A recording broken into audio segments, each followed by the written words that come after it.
به بلاگ سفر با من خوش اومدید. من فاطمه زهرام و اینجا لیورا. قرار با هم دیگه ببرمتون الندان و یک ولاگ سفر کامل رو بهتون نشون بدم. بریم با هم دیگه آماده بشیم تا بریم خرید کنیم و خریدا رو انجام بدیم برای الندان.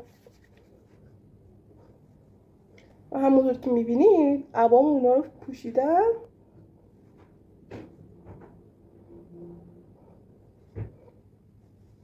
دیشب برای یک حرکت ناگهانی وقتی که حالا من بیرون بودم زنگ زدم گفتن که مامان بابا قراره بریم کجا؟ الندان. خب بابا الان مامان منو بیدار کرده. کنم قیافم خیلی مشخصه که خواب آلودم که بلند شو باید بریم کجا؟ باید بریم خرید کنیم. مرحله اول اومدم به نونوایی و گرفتن نونه که تمام انجام شد. اولیه خرید هستیم فروشگاه.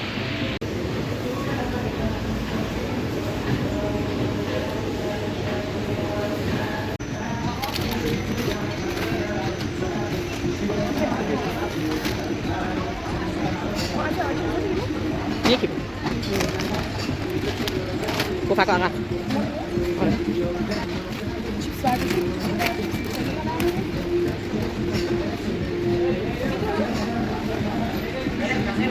من همیشه وقتی که میخوام حالا آرایش روزانه برای مراسم نه میام به جای حالا کانسیلر همین ضد آفتابم کوچولو میزنم.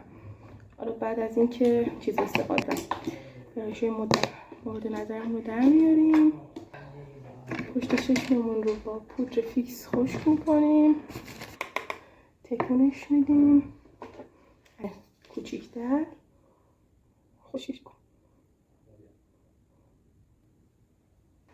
من تا حالا الندان نرفتم. الان به پیشنهاد عروس داییم قراره بریم الندان و خب ولی شنیدم که خیلی جای قشنگیه، خیلی خوبه و امیدوارم که اون خوش بگذره.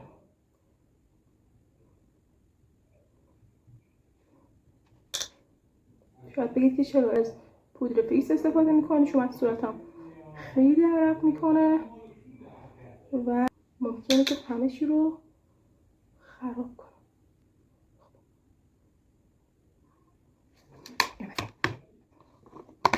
اولین چیزی که میخوام بردارم همین پودر فیکسه. البته الان که اشتباه کردم درشو زدم چون قرار زیر چشمام خشک کنم.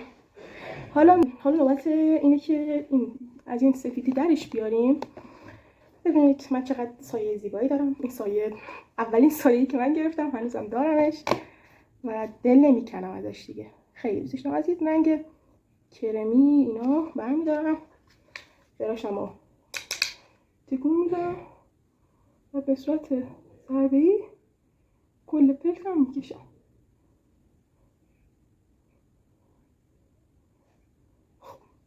در حالتی از دیگه براشم استفاده میکنم. اصلا براش چرا باید عوض کرد؟ دوباره من فقط میخوام خط شش بکشم و پس سایه زدن ندارم. اگه صدای منم گرفته الان من معذرت خواهی کنم همین اول کار، بخاطر اینکه من آلرژیم اوت کرده و خب دیگه صدام گرفته. ببینید باید وفاداری دختر از لوازم آرایش هایش بدونید.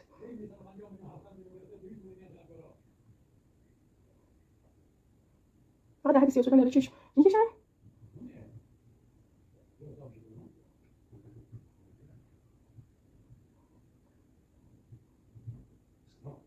خب حالا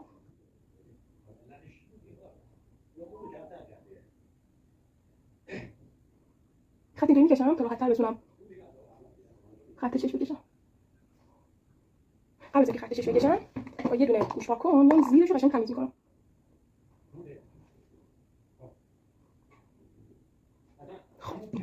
خط چشم مورد علاقه‌ام گل رز رنگ قهوه‌ایش که آش قشنگ، بهترین خط چشمیه که تا حالا داشتم. من چشم حساسی دارم، یعنی فوراً اشک میاد.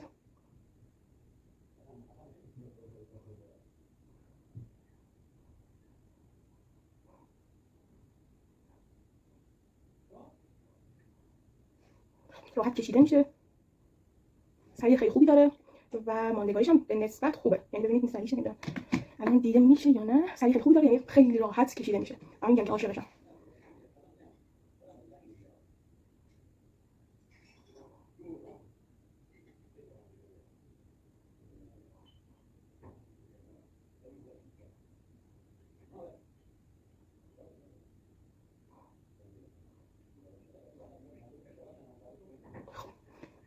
احساس میکنم یکم خرابکاری شده، فکر نکنم. باید یکم زیرش رو پاک کنم. اینم شما مثل من میدونم انقدر وسواسم تو آرایش کردن که اصلا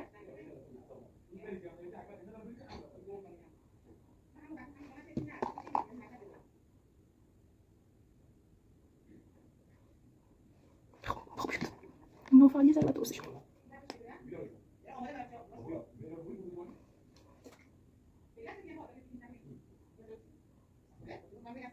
خب این از این از خط چشمم یه بار دیگه زیر چشمم رو تمیز میکنیم. برای ما که این پف این چشم بالای چشم داریم، این خط چشم اینطوری واقعا جواب هم واسه دیده شدن خط چشم میشه هم قشنگه. حالا واسه چیه؟ حالا نوبت صورت. من برای صورت فقط ضد آفتاب استفاده میکنم. کلام میخوام تو راه قشنگ ضد آفتاب بزنیم. من ضد آفتاب خیلی دوست دارم، یه برند ایرانیه به قیمتش مناسب، خیلی حجم خوبی داره، خوب میمونه، بعد سفیدی نمیزنه رو صورت. میگم من همه جا حتی میخوام شبونه هم یه جایی برم این کرم ضد آفتابو زیر حال آرایشم میذارم. این انقدر که روی صورت خوب میخواد وقتی این ضد آفتاب میزنی. من زیر چشمام میزنم اصلا ابدا واسه سوزش چشم نمیشه. مثلا برای یکی مثل من که انقدر چجوری حساسی داره واقعا کرم خوبیه. کام بعدش پورسان خیلی انقدر تبلیغاتش می‌کردن. خب پیشونی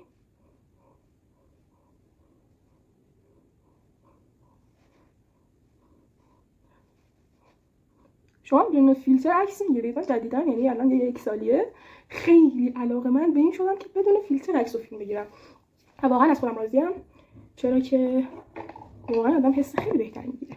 و بریم سراغ روژگونه. روژگونم چیه؟ یاد همیشه من تینت.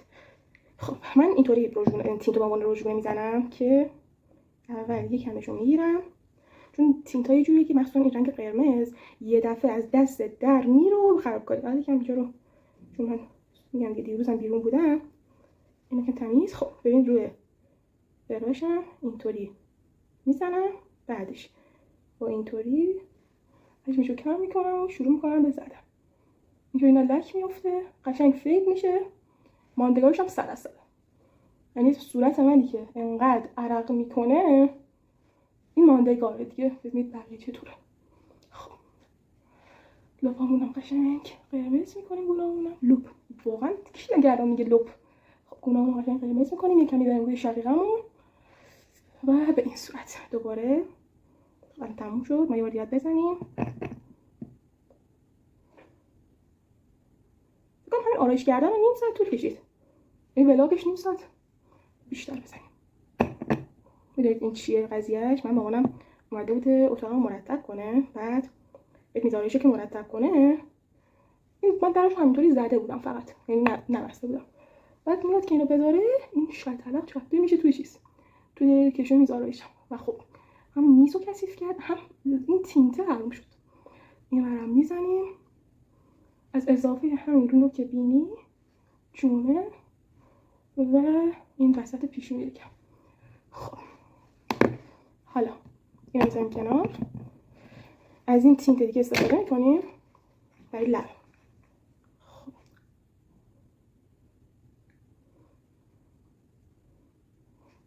حقیقتا این برندش چیه؟ بیوتی سیتی. این از چیز گرفتم، از کبلا گرفتم و واقعا راضیه. نه لک میشه، نه اصلا ماندگاریش خوبه، خوب فید، اصلا خیلی خوبه، عالیه به نظر من. حالا دوباره میریم سراغ چی؟ سراغ پودر فیکس که من تو این تابستون یک ارادت بسیار ویژه به این پودر فیکس پیدا کردم. خب با پد مورد نظر میریم و میزنیم. به نظر من صورتتون با کرم پودر و کانسیلر های سنگین خراب نکنید. ما هم پوستمون یه سری مشکلات داره دیگه.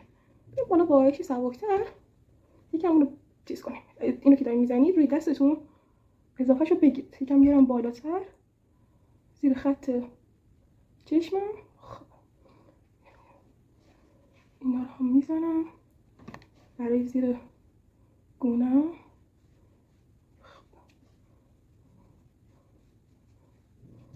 برای حالا این طرف زیر دوباره خط چشم،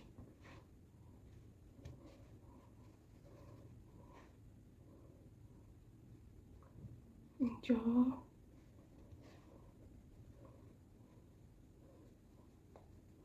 نگران نباشید اگه این رژگونه کم رنگ شد دوباره با رژگونه پودری درستش میکنم. همه جای صورتتون انقدر پودر فیکس دارید اگه عرق میکنه مثل گچ بشید، گچ چه سلام من. خب قشنگ من پودر فیکسم فکر کنم دیفکتوره با اینکه برند ایرانی و قیمت مناسبیه، ولی خب من میشه گفت خوبه، راضیم ازش، میشه گفت که راضی کننده. خب اینو میذارم یه چند لحظه باشه تا وقتی میگم که لبم رو درست کنم. از یک خط لب من مثلا عقب‌تر، خب از یک خط لب قهوه‌ای استفاده میکنیم. سلام علیکم نگاه گچی کن. خب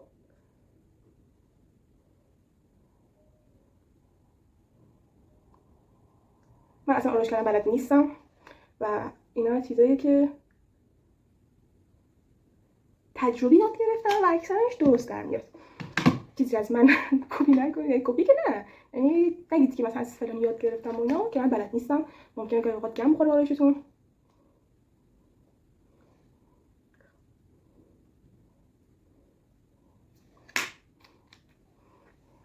تا وقتی این گند میگم باشم گفتم گند، تا وقتی که این قسمت ها یکم پودر فیکس اوکی شو بمونه بیاین وسایلمو جمع کنیم.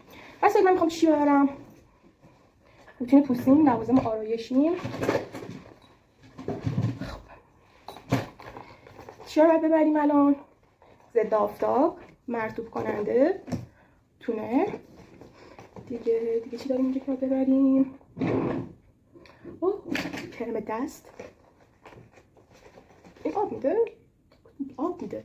آب تونر میاد ازش؟ نه نمیاد خدا شکر. خب دیگه چی باید ببریم؟ خب اینجا ناخنگیر ببین چقدر ناخنگیرم کیوته. ناخنگیر باید گوش باکن پد برداریم. میگم این پدو من از کربلا گرفتم دوباره و من اصلا نمیدونم چرا لوازم آرایشی کربلا انقدر خوبه.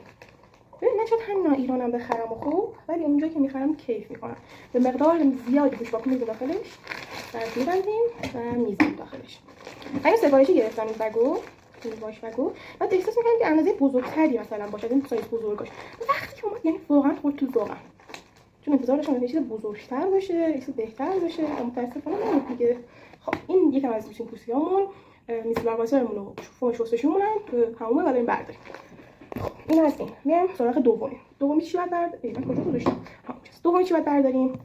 عزیز دل، مداد چشم، خط چشم قهوه‌ایم و خط چشم مشکیم که میگم دیگه این برند گلدن روز عشقه. اصلا ببین خط چشم نیومده بود ازش، اونه که استفاده کردم. خب بالم لب حتما، البته این جزء روتین پوستی بود دیگه اشکال نداره. یه دونه تراش، سر سایه‌مون رو میذاریم چون ما سایه‌مون ترکیده. رژ لب به مقدار مدید اینجاست. خب رنگایی که دوست داریم، البته این که مامانم دوست داره نیست، اینجاست. خط لب. بعد دیگه چی میخوام؟ خب این هم براش که باید این وضعیت رو تکوند، براش رو یه جا دیگه بذاریم. حالا تینتای لبم. دیگه چی داریم؟ مثلا کرم پودر رو بردارم. این بیبی کرم البته برند گارنیره، بد نیست، این نمیشه زیاد چیزش کرد. یک گلاس این هم از برند گلدن روز. این چیز براش سایه هم برداریم احتمالاً استفاده بشه. خب این هم الان میذاریم. بعدش من نمیدارم بدرم بهش من نمیدارم. خب یه دونه دیگه هم خط لبای قشنگمون رو برداریم، دیگه دوتا از خط لبامون رو بریم براشمون رو برداریم. از روزگلو هم بر نداشتیم. خب براش چی برداریم؟ براش این و این. یه لحظه الان وای زدم که همه آماده شدم و نرفتیم. خب بیایم وای هم پودر همه ریخت. اینا رو که برداشتیم این پودر فیکس برداریم.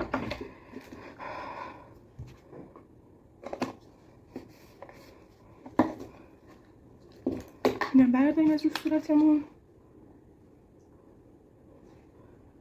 قشنگ بتکانید، چون لحظه گردم صحبت میکنم.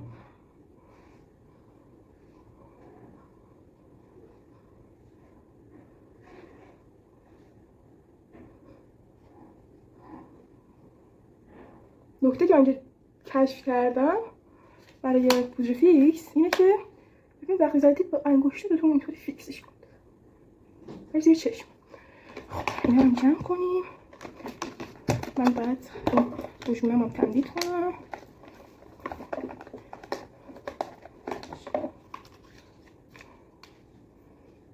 رژیم از برند استفانیه، اینا برای ایرانی خارجیه. یک کوچولو و جهت تمدید چون پودر فیکس ناخودآگاه روش اومده رو شقیقه‌هامون رو میبریم. خب اینجا کاری که من انجام میدم گیر کرده اینه که با این براشه میام یه ذره پشت چشم از بیرنگ و روی در میارم.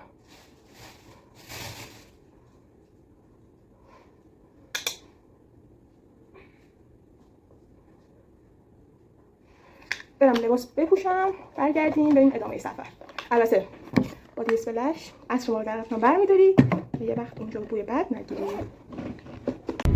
آماده شدیم، وسایل هم گذاشتیم توی ماشین. الان حرکت کردیم که شروع کنیم سفر یه روزمون رو. با من همراه باشید تا ببینیم توی این سفر چه اتفاقی میفته. دلبستگی امنی مثل لبخند آبادی خوره رو باز امتحان کن ولی عاشق که سنجیدن نداره. اینجا کجا هست؟ اینجا بین راه وایسادیم چای بخوریم. شما حجم مهو ببینید.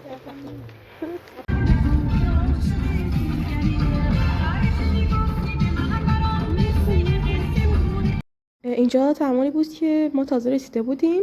بابا داشت شام درست میکرد و از اونجایی که ما دوست داشتیم صدای بارون رو بشنویم اومدیم توی بالکن نشستیم، اما نور بالکن کافی نبود.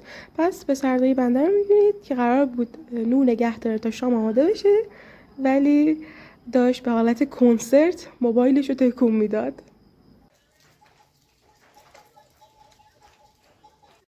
اینجا جایی بود که ما خونه گرفته بودیم، روستای ازمیر. همونجا که میبینید اینجا جلوی دریه که خونه ما اونجا قرار داشت. شرایط سخت رو میبینید که ماشین نمیاد بالا. یکم بهتون ویو نشون بدم. کل شب داشت بارون میومد، به خاطر همین هیچ فیلم و عکس موجود نیست. ببینید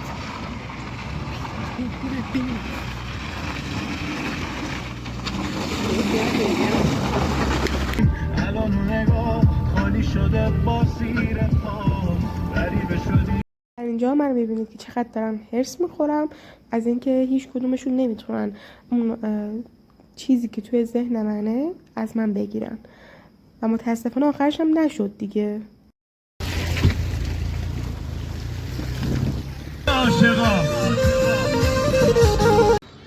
و بالاخره رسیدیم به دریاچه الندان. بعد از کلی هرس و جوش یه دفعه قبل نشد بالاخره یه بچه 12 ساله تونست بگیره. سلام، همونطور که دارید میبینید اینجا الندان و ببینید خدا چی ساخته. هر چی بگم از قشنگیش کم گفتم. ما دیشب رفتیم یه روستایی به اسم ازمیر یه خونه گرفتیم. بعد ببینید کل شب از وقتی که ما رسیدیم تا ساعت 9:30 صبح داشت بارون میومد. ما گفتیم دیگه نمیتونیم بیایم اینجا الندان رو ببینیم. بعدش دیگه هیچی، دیگه ما یکم صبر کردیم و این ور اون ور دیدیم هوا خوب شد، اومدیم الندان و اینجا مواجه شدیم. خیلی قشنگه، حتما بهتون پیشنهاد میکنم یه بار رو بیاید امتحان کنید. از اون دست ویدیوهایی که نه ادیت خاصی زدم نه موسیقی گذاشتم، ولی چون دوستش داشتم گفتم که باهاتون به اشتراک بذارم. نهار هم کباب مرغ به همراه یه برنج آتیشه خوردیم که جاتون خالی، خیلی خوشمزه بود. ساعت 4 برگشتیم شاهرود.